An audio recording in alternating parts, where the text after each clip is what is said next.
So I'd like to illustrate some of the points of the hero's journey, the story circle.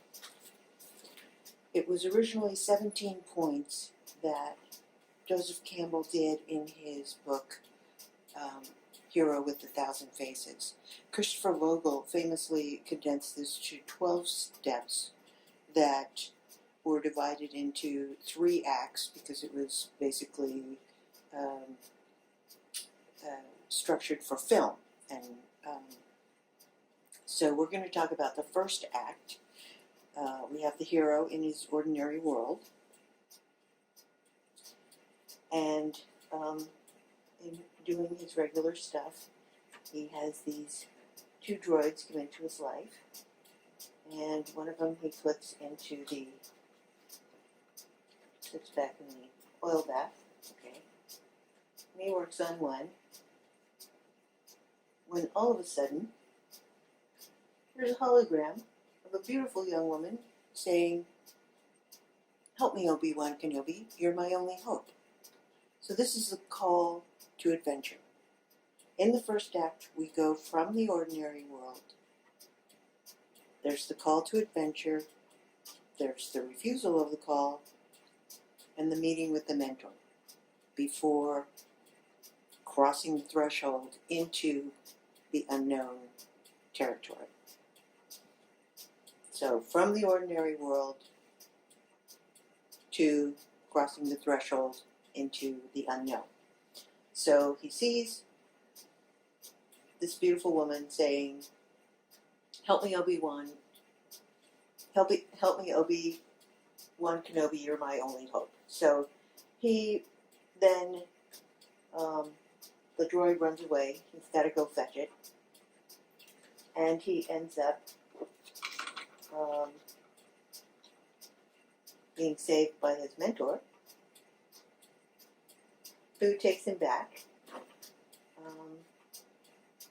and again reiterates the call to action.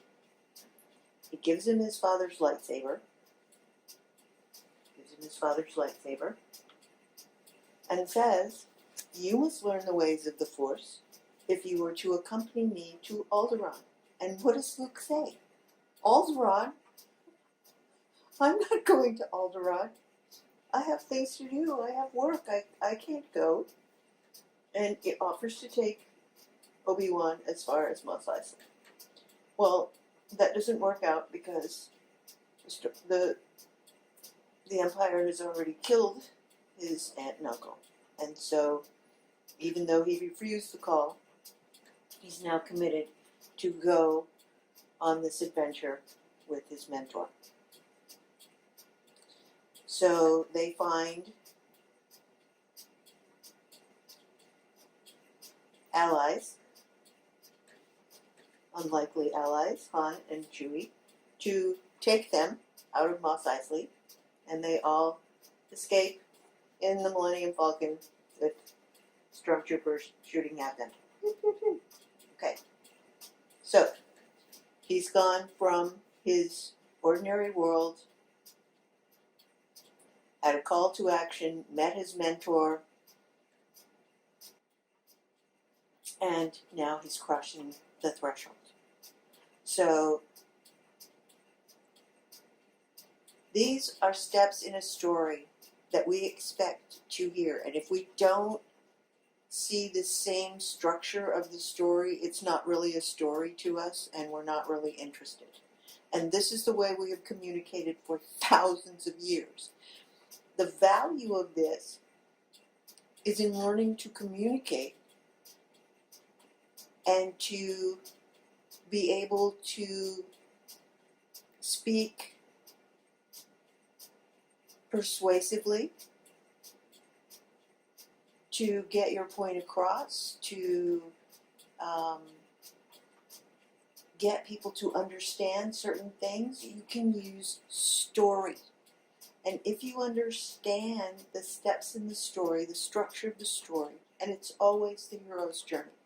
This is our hero in this story, right? Now, in their own right, they're all heroes. And each one of us is the hero of our own story. You are the hero of your life. So as we go on, we'll go through all of the steps and talk about how this can, knowing this particular structure can enhance and enrich your life and allow you to probably understand things that you may not have even looked at before. So that's our first installment, our first act for the hero's journey. And there'll be another installment soon. Thanks so much for watching.